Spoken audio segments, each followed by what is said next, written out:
नीतीश कुमार के राज्यसभा जाने और मुख्यमंत्री का पद छोड़ने के बाद से अखिलेश यादव भड़के हैं, लेकिन निशाने पर कौन है?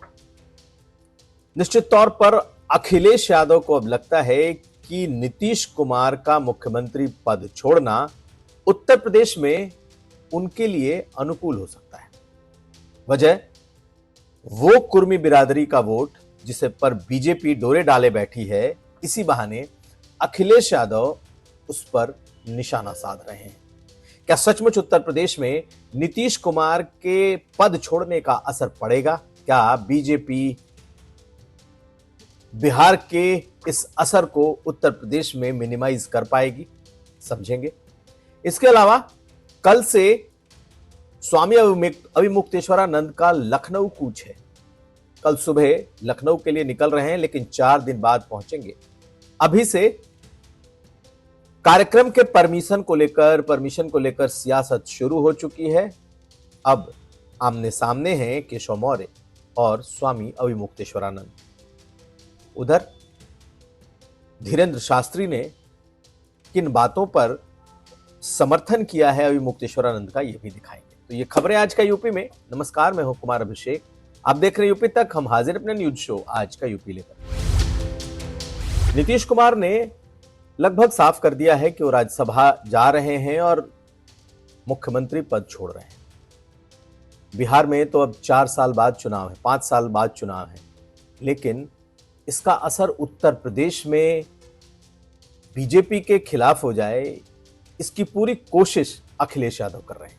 उन्हें लगता है कि ये वो वोट बैंक है जिसने 2025 में बीजेपी को पटकनी देने में बड़ी भूमिका निभाई थी, यानी कि वो कुर्मी वोट बैंक, वो कुर्मी वोट जिन्होंने बड़ी तादाद में समाजवादी पार्टी को वोट किया था। आज भी 7 सांसद कुर्मी बिरादरी से आते हैं।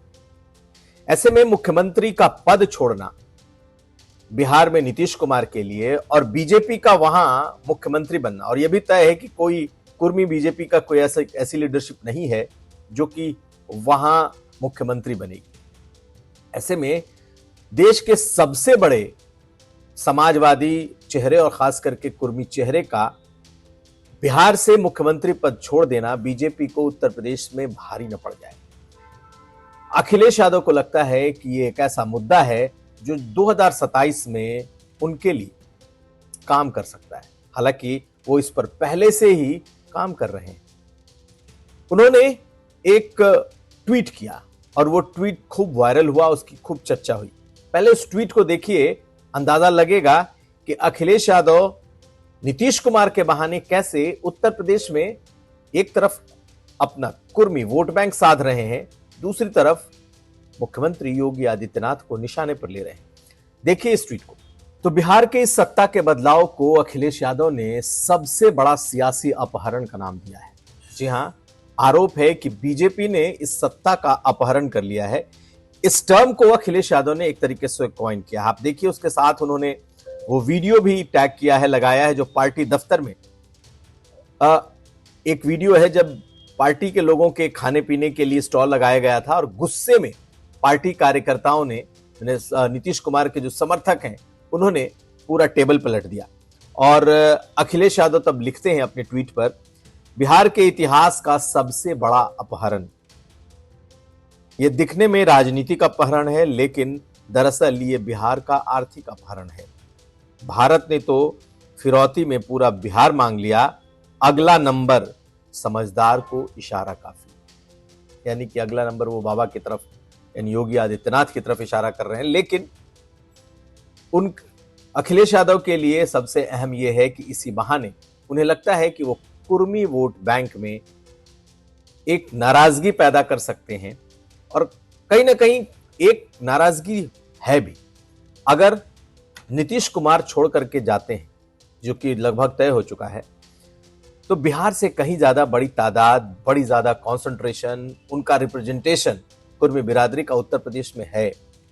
और इस नॉर्थ इंडिया में अगर आप देखें तो नीतीश कुमार सबसे बड़े सर्वमान्य नेता, न सिर्फ समाजवादी के तौर पर थे, एक समाजवादी नेता के तौर पर उनकी पहचान थी, बल्कि कुर्मी बिरादरी की तो सबसे बड़ी।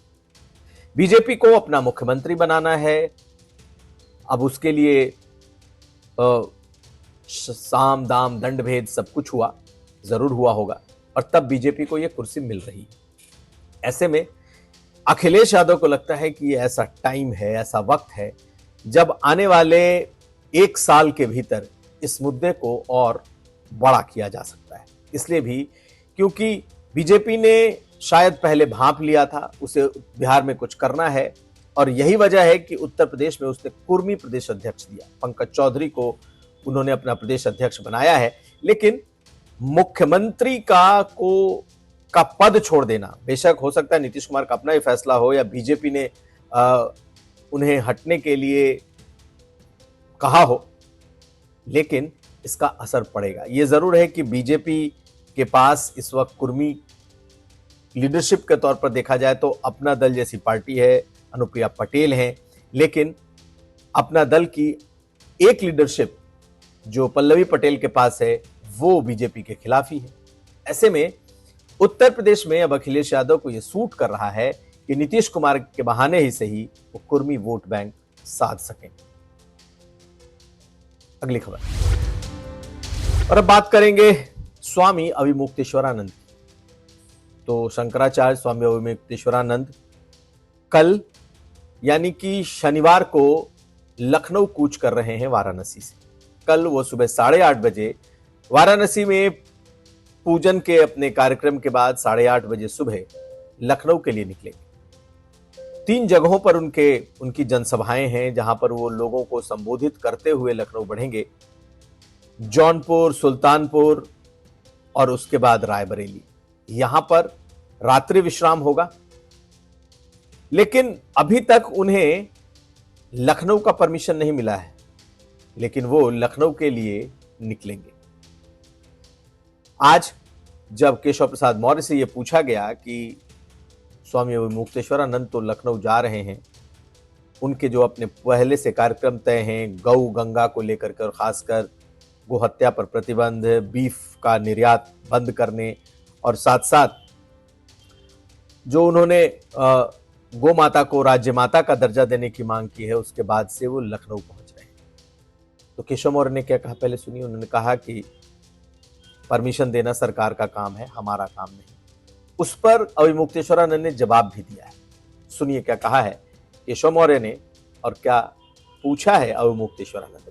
यात्रा को परमिशन देंगे आप? ये तो जो आवेदन देंगे, जिनको परमिशन देना उनको फैसला करना, हमें थोड़ा फैसला करना। ऐसा है कि अनुमति के लिए हम लोगों ने बीते फरवरी महीने की 21 तारीख को ही आवेदन कर दिया है और इंटरनेट पर प्रोसेस में है, वो दिखा रहा है। तो हम लोग तो यही मान रहे हैं कि प्रोसेस है, मौके पर वो क्लियर हो जाएगा। और उन्होंने कहा ही है यहाँ काशी में आकर के कि हम लोग स्वागत करेंगे, तो उनका स्वागत बिना अनुमति के थोड़े हो पाएगा। अनुमति तो देंगे ही। लेकिन वो कह रहे हैं कि वो प्रशासन का काम है। आज थोड़ा बातों में बदलाव। ठीक है, प्रशासन शासन के अंतर्गत ही होता है। उप मुख्यमंत्री जो है वो भी शासन का अंग होता है और शासन के अंतर्गत ही प्रशासन होता है। लेकिन सरकार के भीतर से जो बात निकल कर आ रही है, सरकार स्वामी अविमुक्तेश्वरानंद को रोकने के मूड में बिल्कुल नहीं। वो वहां से उन्हें निकलने देगी। किसी तरह का कोई शोर या जोर जबरदस्ती की गुंजाइश नहीं दिखाई दे रही है। वो पूरे रास्ते आएंगे, वो लखनऊ में भी आएंगे और हो सकता है कि 1-2 दिन में उन्हें लखनऊ की भी अनुमति मिल जाए। और इस बार माघ मेले की तरह योगी सरकार उन्हें रोकने के मूड में नहीं दिखाई दे रही है। जो पुलिस के सूत्र बता रहे हैं, जो प्रशासनिक सूत्र बता रहे हैं, उनका मानना है कि स्वामी अविमुक्तेश्वरानंद चाहे जैसे आए, जहां संबोधन देना हो दें, जिस तरीके का आंदोलन करना हो करें, उन्हें रोकने की कोशिश प्रशासन की तरफ से नहीं होगी। ऐसा जो प्रशासनिक सूत्र हैं वो बता रहे हैं। जबकि कुछ लोगों का यह मानना है कि हो सकता है कि उन्हें कल रोक भी लिया जाए वहीं पर। हालांकि अगर रोका गया तो खूब बवाल होगा। लखनऊ के अगर किनारे रोका गया, यानी कि अगर लखनऊ के बॉर्डर पर रोका गया तो और बहुत बवाल होगा। ऐसे में ऐसा लग रहा है कि प्रशासन शायद उन्हें न रोके। उधर आचार्य धीरेन्द्र ब्रह्मचारी बागेश्वर धाम के जो पीठाधीश्वर हैं वो वाराणसी पहुंचे हैं और एक तरीके से उन्होंने स्वामी अविमुक्तेश्वरानंद के गौ, गंगा और सनातन का समर्थन किया है। सुनिए उन्हें। देखो, हम सभी संतों के प्रत्येक अभियान से हम जुड़े हैं और जो जो सनातन का, गौ माता का, गीता का, गाय का, गंगा का, गोविंद का, गोपाल का कार्य कर रहे हैं, हम उनके दास हैं और करते रहेंगे।